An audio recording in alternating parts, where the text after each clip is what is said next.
بسم اللہ الرحمن الرحیم۔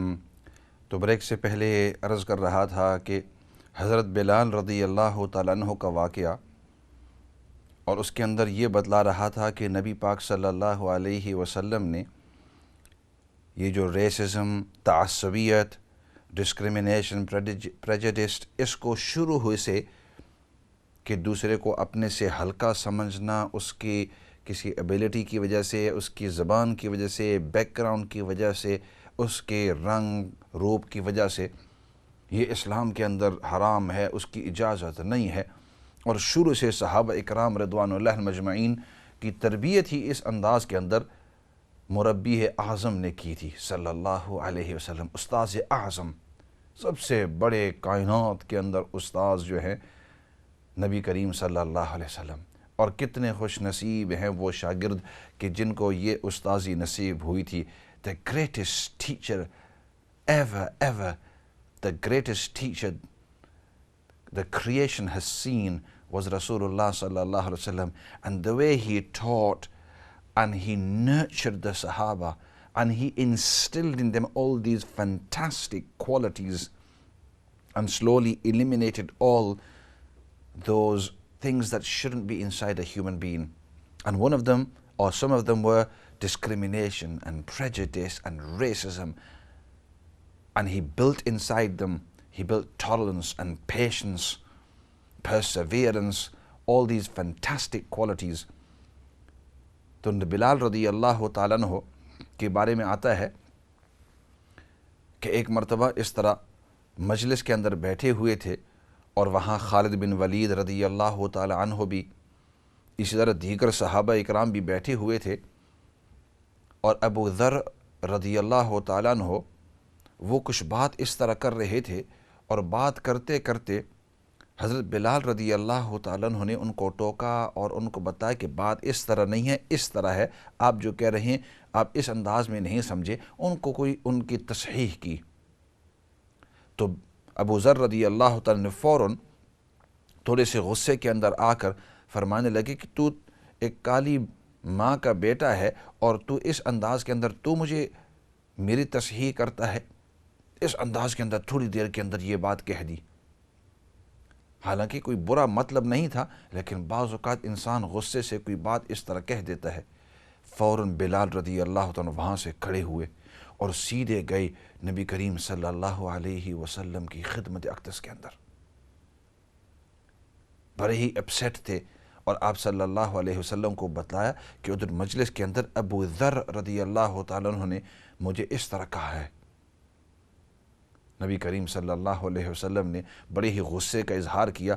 جو ہی بلال ادھر مجلس سے کھڑے ہوئے اور ابو ذر نے دیکھا، اپنی غلطی کا احساس ہوا، فوراً جب ادھر گئے نبی پاک صلی اللہ علیہ وسلم کے پاس، تو آپ صلی اللہ علیہ وسلم نے ارشاد فرمایا، یا ابا ذر انک امرؤ فیک جاہلیہ، اے ابو ذر، ابھی تک تیرے اندر جاہلیت کے کچھ اثرات باقی ہیں۔ جاہلیت مطلب وہ پرانے زمانے جہالت تھی، اب تو اسلام نے آپ کو دین دیا ہے، علم دیا ہے، آپ کو اتنے بہترین اخلاق دیے ہیں، آپ کے زبان سے اس طرح کی بات نکلی، حالانکہ اور کچھ نہیں کہا، صرف یہ بات کہی، حالانکہ یہ بات بھی بہت بڑی تھی۔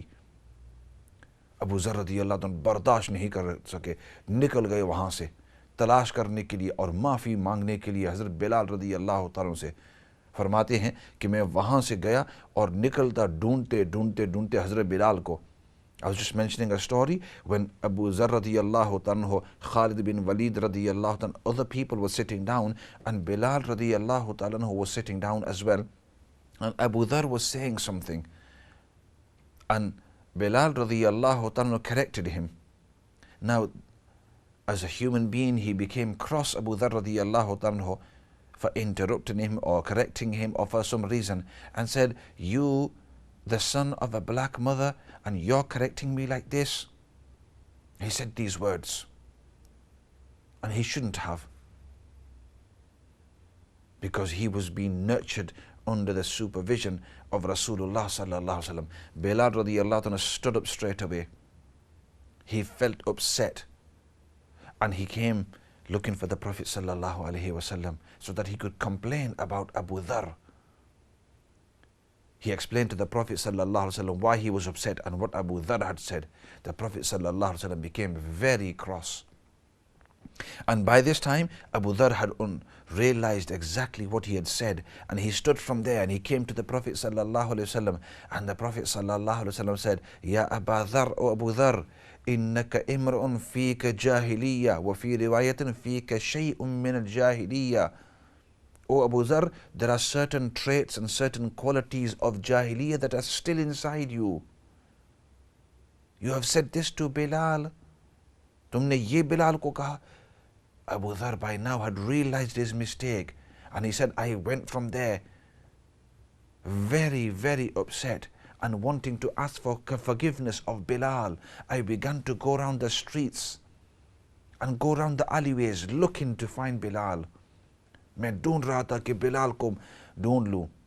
ادھر جب مجھے بلال ملے, and this hadith is in بخاری, یہ حدیث بخاری کے اندر ہے, فرماتے ہیں جب میں نے بلال کو دیکھا تو میں نے فوراً اپنا سر جو ہے ان کے قدم کے اوپر میں نے رکھ دیا. میں نے کہا بلال, میرے منہ سے وہ الفاظ نکل گئے ہیں, کبھی نہیں نکلنے چاہیے تھے, غلطی ہو گئی ہے.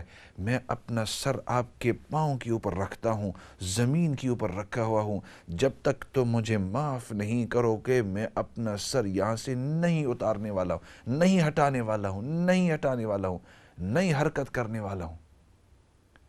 فرمایا بلال رضی اللہ عنہ نیچے آئے, ان کے سر کو پکڑ کر فرمایا ابو ذر وہ غلطی تم سے ہو گئی, میں نے تجھے اللہ کے واسطے معاف کر دیا ہے.